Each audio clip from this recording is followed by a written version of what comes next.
Hey everybody, welcome to Behind the Hedges.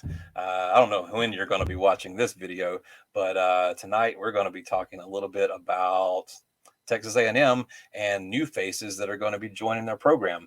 Let's get to it.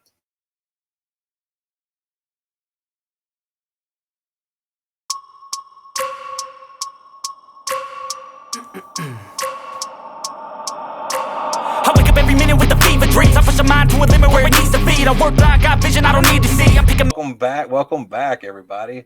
How are things since I last saw you? Wow, it's been so long. I know everybody slept in the clothes. That's awesome. I missed you. I missed you too, buddy. Talking to me. Don't act like he was talking to you. I know, Kaleb. We go back. Sorry. So we're going to be talking about some arrivals at Texas A&M. This is where I believe if I were an Aggie fan, I would be stoked beyond belief. We're excited. The stuff you guys have coming in. Oh my goodness! Just like can't wait to open presents on Christmas morning, right? Like you guys have to be hyped about this stuff. So recruiting. Anything happened in as Dan Mullen would say, recruiting season? Recruiting season? Anything happen? I don't know. Did anything happen? We only signed the #1 class in the history of ever. History of ever. And apparently, according to Jimbo, we didn't pay for it. So, fine. Somebody's out there paying for it, ain't they? Hey, real quick, let me tell you something. I don't know if you know him, Shelbie, but I'm pretty sure that KTG does, and that's Rohan Gaines. You may have heard us talk about Rohan. Tried to get him on the show tonight, and I don't think he couldn't make it happen. I would have loved to have brought him in like 50 Cent at halftime, like hanging upside down and stuff, right? That would have been really, really cool. But Rohan, former student of mine, I taught him at Bainbridge High School, and KT used to call his games, right? You called Rohan's games on the radio. And Rohan went on, played college ball at Arkansas, and then the Rams. He played for the Rams. Yeah, it was the Rams. Yeah, and then eventually made his way back to Bainbridge High School, where he coached Dion Smoke Bowie, who is now going to be coming out your way. But when he was in high school, he played football with Nick Williams. Do you know Nick Williams? Nick is currently at A&M as well. He is a former Bainbridge Bearcat and University of Georgia Dog, and current ride along with Jimbo Fisher. And basically, Rohan went out there and impressed those dudes. And Nick said, "Hey, I know this guy. We need to bring him on board." And so Rohan is now going to be a grad assistant for A&M, and that is a huge, massive get for you guys, and you just don't even realize it yet. They are about to go scorched earth, salted ground policy all over South Georgia, and much to Florida State's chagrin. Right.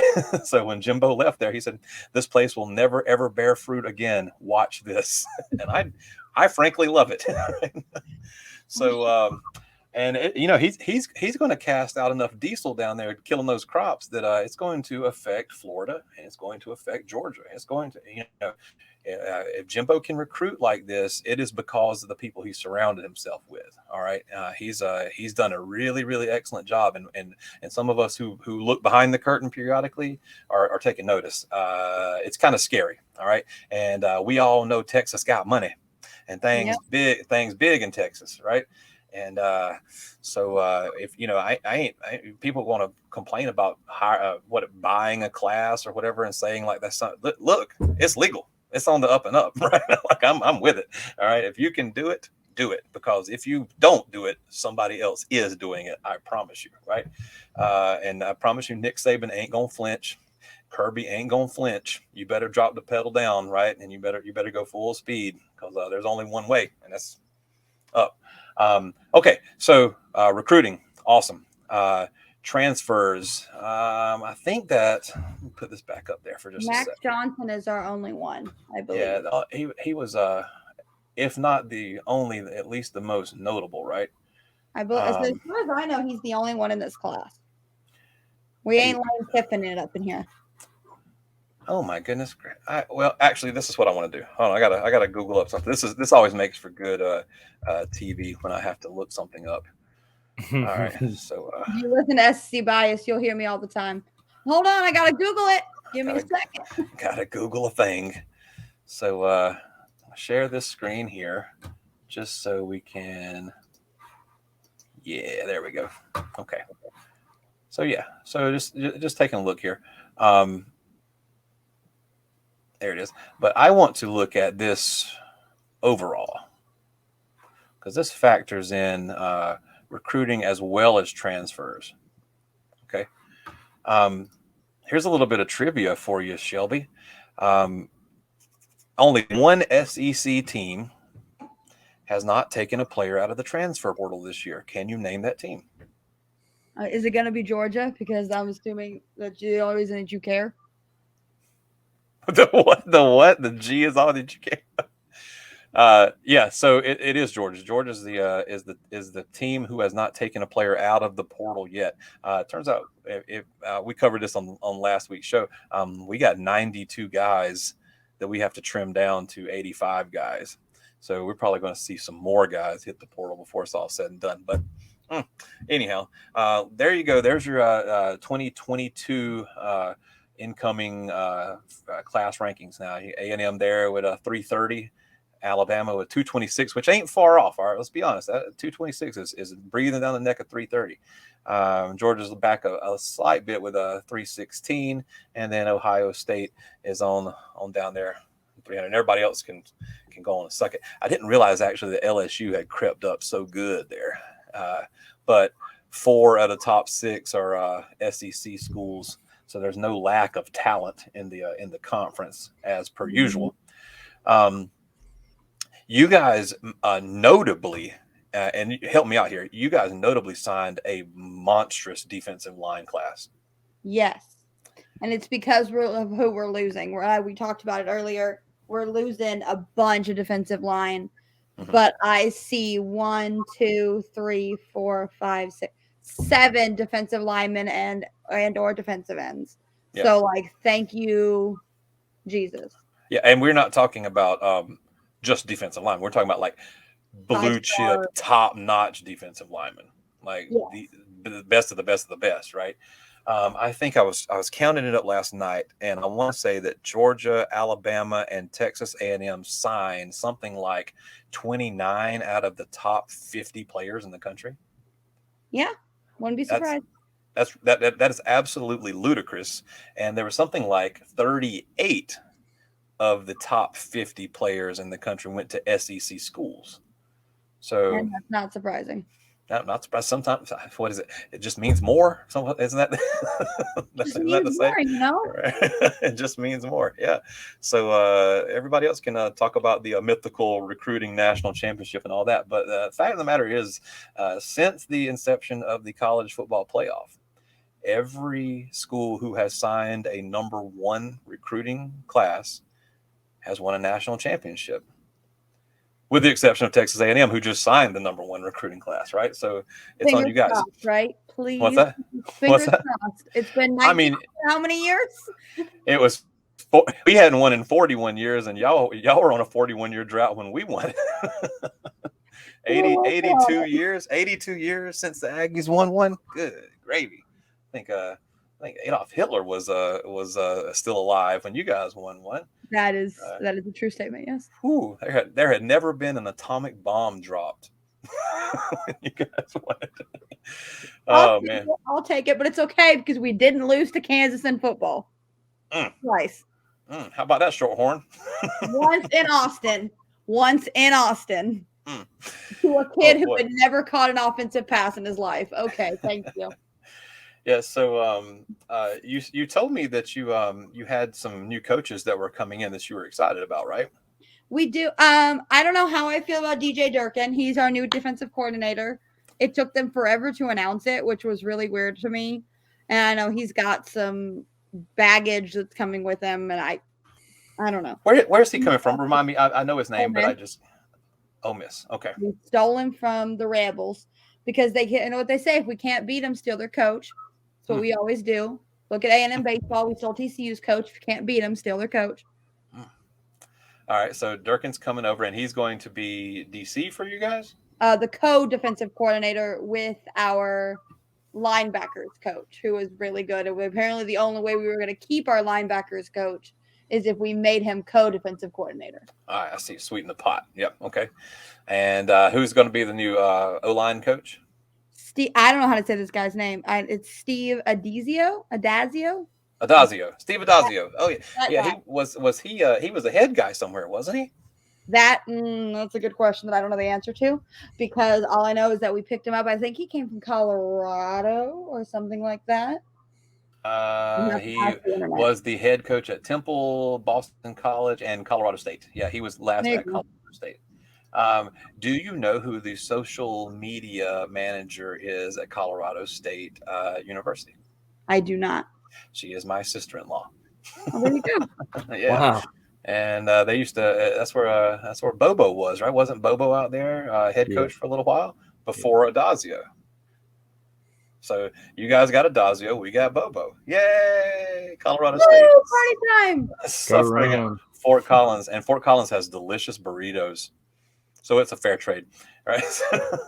I'll tell you now, I'm excited about this quarterback competition. I got to talk about it before we go anywhere. Please do. I want to hear about Connor Wigman. You couldn't tell me how to say it. You couldn't tell me. I know they made T-shirts with Gig'em at the end of his last name, which I love, and they need to market them because I will buy one right now. Let's just call him that, Connor Gig'em. Just Connor Gig'em. That's his name. Haynes King, I thought was going to end up transferring because I thought Max Johnson was going to be the guy because he has the experience that King obviously doesn't have after he got WWE tackled and broken at Colorado. Right. But apparently from those close to the program, it's going to be King unless Wingman really shows out. And Wingman is foregoing playing baseball this spring to focus on this competition. Oh, now that's a big thing. Big deal because he is a huge baseball player. And Schloss was really excited to have him. And he's like, hey, by the way, not playing this spring. Sorry. Dang. So I know that last year when we did our Aggie preview, we talked a lot about Calzada and King. Those were the two guys that we chopped it up with our other Aggie who, man, the other Kaleb, has anybody seen or heard from him? Is he on a milk carton? I actually just talked to him the other day, man. He's just been kicking it. He's got a new job, so he's been a little more busy. Oh, I see. I thought we were going to find him buried in the desert somewhere, man. That guy been gone a minute. So anyhow, we chopped it up about King and Calzada last year, and we saw how that kind of worked out. He was pretty high on A&M last year. He thought that he thought you guys would get through the season with maybe a loss, but he also felt confident in beating Bama. He said, if the loss comes, it ain't going to come to Bama. So that was pretty interesting to hear him say that as now that we know how the season panned out. But whatever. We talked about the old stuff. Let's look forward to some new stuff. You're going to have a quarterback competition between Connor Gig'em and Max Johnson. And Haynes King. So look, whoever comes out of that, you got to feel good about it, right? Like you got to feel good about it. I'm hoping so. I don't know how to feel about Haynes King because he came out and threw 3 interceptions against Kent State. Yes, 2 of them weren't his fault. Fine, whatever. But one of them was, and it's Kent fucking State, Haynes. What are you doing? You know who the last Georgia quarterback to throw 3 interceptions in a game was? The U.S. postal worker, the mailman. And you know what he's got? He got a ring, baby. Hey, if Haynes can get us a ring, I'd be shook. But I don't think if we get a ring, it won't be this coming year. It'll be the next one. Yeah, I mean, you guys are going to be leaning on your freshmen hard this year, right? And it's like Ducati says, it's hard to replace experience, right? But I always follow that up with, yes, but if you have to replace experience, replace it with talent. You know what I mean? And you guys obviously have the talent to come in there. It's just going to be about finding the right mix and finding like who's going to jive here and there. I mean, freshmen can make a difference. Ask Brock Bowers, right? Like you get some of these guys on that defensive line balling out. I mean, maybe you might see some attrition. I mean, you might not keep all those guys. You might not have to, right? But the ones you do keep will be good ones, and you'll keep them for a long time. And so, ain't nobody looking forward to playing A&M anytime soon. 2-3 years down the road, right? So maybe they're not looking forward to playing them right now. Who's the one we stole from Georgia? That's my question. I don't remember. Because there was one that was the longest tenured Georgia commitment, and then flipped on signing day. And I'm trying to remember who it was. Was it Brownlow? It was Killebrew. Marcus Groves Killebrew. Yeah. There was a lot of smoke coming our way though that he was probably going to do that. Like it was mutual. Let's just put it that way. Yeah, that was a one we gave y'all. Trust me. The one that I was really hurt about was losing Smoke. Like I really wanted him to play for the Dogs, just because he's a hometown boy, but like also he's good. You know what I mean? Like, and you guys are gonna like him. I think the word on Killebrew was that it soured both ways. I'd heard that too. It's like he wasn't too high on the Dogs, and the Dogs were like, that's good. Because I don't know whether you noticed or not, but Georgia also signed a ball and defensive line class, but probably the best defensive secondary class I've ever seen anybody sign. It's absolutely insane the defensive backs that we got out of this haul. So I mean, geez, we need some of those. That'll be our next focus. Well, defensive line don't hurt, all right, and that's what we had, and we're losing some guys. Obviously, those dudes just won the championship. Those guys are going to go on now. A couple of them might come back and contribute, but we had to refresh. The pantry is going to get bare, so you got to keep doing it. So anyhow, any other notable arrivals you'd like to talk about before we get into some expectations? I tell you, Walter Nolan, excited about him. You what now? Say that. The highest rated recruit we've ever signed, tied with Myles Garrett. And Myles ain't doing too shabby. Yeah, he's all right. Yeah. He did try to kill what's his face for the Steelers. Mason Rudolph. Yeah. Remove his freaking head, dude. Yeah. You got to be excited about Nolan for a long time. He was the number one rated player before. Well, he's still going to be the number one rated player playing in Division I college football. So, yeah, we'll see how that goes. Man, I cannot wait to watch JSU play. I can't wait to see Coach Prime, see what he does with all those toys. That jerker's putting together a Death Star down there. Why not? Anywho, yeah, and why not? Right? Why not? All right. Hey guys, it's been fun with this. Let's come back and do a little bit more in just a bit. But first, here we go.